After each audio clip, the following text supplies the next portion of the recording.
Berdirinya Republik itu peran Aceh sangat besar.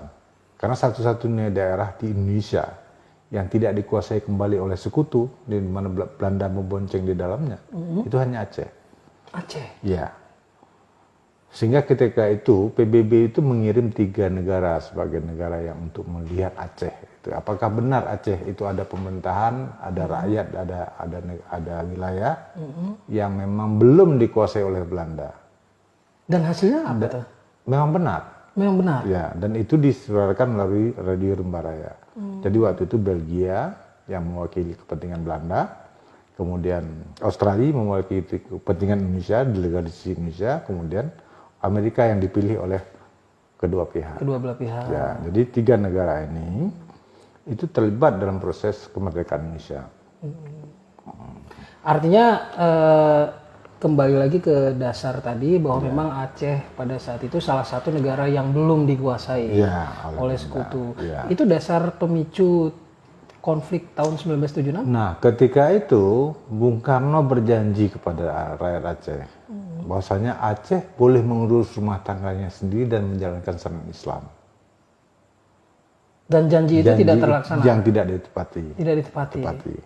Tahun 50 malah 50 ya, akhir tahun 50 itu malah Aceh digabung ke dalam Sumatera Timur. Ya, sehingga terjadi pemberontakan DITI 53. Kenapa DITI? Karena DITI di waktu itu sudah eksis di Jawa Barat.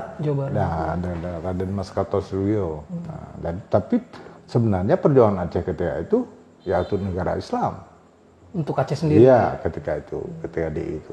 Tapi pemberontakan itu adalah pemberontakan pada pemerintah pusat yang mengadopsi Aceh itu ke dalam sebuah keresidenan saja. Nah, padahal ini ada sebuah negara di awalnya. Berarti pada saat itu pemerintah RI waktu itu tidak mengakui keistimewaan Aceh atau tidak memberikan hak. Sudah mengingkari janji awalnya, yang memberikan hak Aceh untuk mengurus rumah tangga sendiri dan menjalankan syariat Islam. Dalam pemikiran tokoh-tokoh Aceh itu, ketika itu, bahasa Aceh, Indonesia menjadi apapun boleh, tapi Aceh kami mengurus negara kami sendiri, kami mengurus daerah kami sendiri.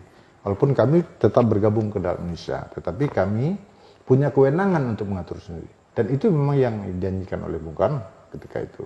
Kita bisa mengurus rumah tangga sendiri.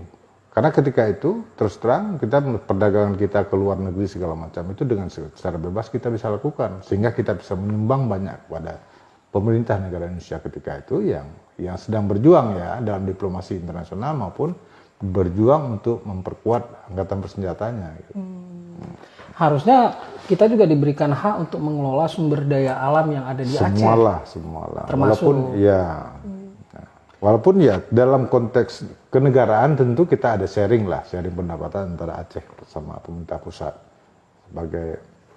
sebagai negara induk yang memang akan mengandalkan keseluruhan wilayah di Indonesia ini. Ya.